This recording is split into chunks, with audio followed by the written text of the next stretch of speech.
Hi everyone, I'm Cody with Class1ModelWorks.com, and today we're here with a special guest, Joel Priest. So he's actually the son of one of our other members here, Stephen Priest, and believe it or not, he is the youngest person in the world to ever get his MMR. And how old were you then? 12. 12, that is awesome. So thank you for coming. We're going to ask him a few questions today about his journey to get his master model raretor, and hopefully he can help you in some way. So how did you get into model rareting? What got you started?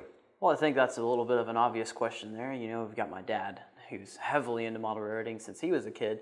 And I really didn't have a prayer with that huge model raretor in the basement. Just came down there one day when I was at the right age and picked up a CTC 80 throttle and started running a switcher around one of his yards, and I was hooked. That's awesome, yeah. So obviously you worked a lot on the railroad, but what made you want to dive into it even further and go for the MMR? Because there's a lot of folks, they work on the railroads and have a great railroad, but they never want to take that next extra step. I think there's just something that runs in the Priest family. I think it might be genetics, where if we find something we like, we just run with it. That's awesome. I can see that. So during the process of building a railroad, and especially going and getting your master model raretor, there's a lot of hard things you have to overcome. What do you think was the hardest part of that journey to get your MMR?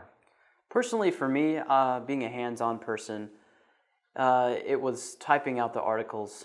There's a part in the MMR called author where you have to write a couple of articles in a magazine, and just not being able to work on soldering, trackage, or scratch building locomotive or doing scenery, just having to sit in front of a computer and type out what I did instead of what I wanted to be doing. That was probably the hardest part for me.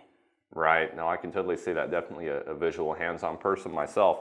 Yep. So do you think there's any, do you think anyone can get an MMR? Obviously, you were really young. Some folks maybe really young or even really old. Do you think there's any limiting factor, or is this something anyone can get into and accomplish if they set their mind to it? Yeah, absolutely. Anybody can get into it. I mean, I'm living proof of the youngest master model raretor, so I'd like to see somebody try to beat that challenge one of these days, honestly. But it's definitely something for all ages.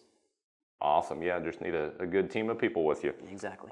So where should you start if you're wanting to get into model rareting, or you're already heavily involved in model rareting and want to take it to the next level with a master model raretor? What would you recommend to another young person out there who wants to get into that level? Well, it really depends on how well you know yourself. Like if you begrudgingly put the hardest thing off till the last minute and that's going to be your hardest thing to do, I would recommend starting with that. That way it's just a downhill, in a positive way, a downhill slope from there. But if you need to get into something and you were just wanting to start with the fun thing and you want to save the hard stuff for later, if you're mentally willing to go through that whole entire journey and get the hard stuff done at the end, then you can go that way. But I definitely started with the hard stuff just because I just wanted to get them out of the way. It's just how I am. Absolutely. Yep. Just got to put your mind to it. So you've had a little bit of time here today to check out the shop and some of the new models we're producing here at Class 1 Model Works. Being a master model raretor, what do you think of that? What do you think of the models so far from what you've seen? The models are incredibly detailed. I just had a quick look at the TWF10s and just the detail work on them. I mean, you can really tell that the team at Class1ModelWorks.com has really put a lot of thought into it and research into these models, and hope to see that kind of detail in the future with their new models coming out. Awesome. Well, we really appreciate it. We do it for you guys, so I know there's a lot of folks out there with the TWF10 pre-ordered, so we are super excited to be able to bring that to the market and help people build their state-of-the-art model railroads. For sure. And with that, we asked pretty much all of the people we interview this question: what does building a state-of-the-art model railroad mean to you? Personally, for me, building a state-of-the-art model railroad means something that you can walk into a room and you can look at the layout, maybe get down on like eye level as if you were really there, and it's really prototypical and believable. Like if you have an era set to the 70s, everything around is set in that era and it looks super believable.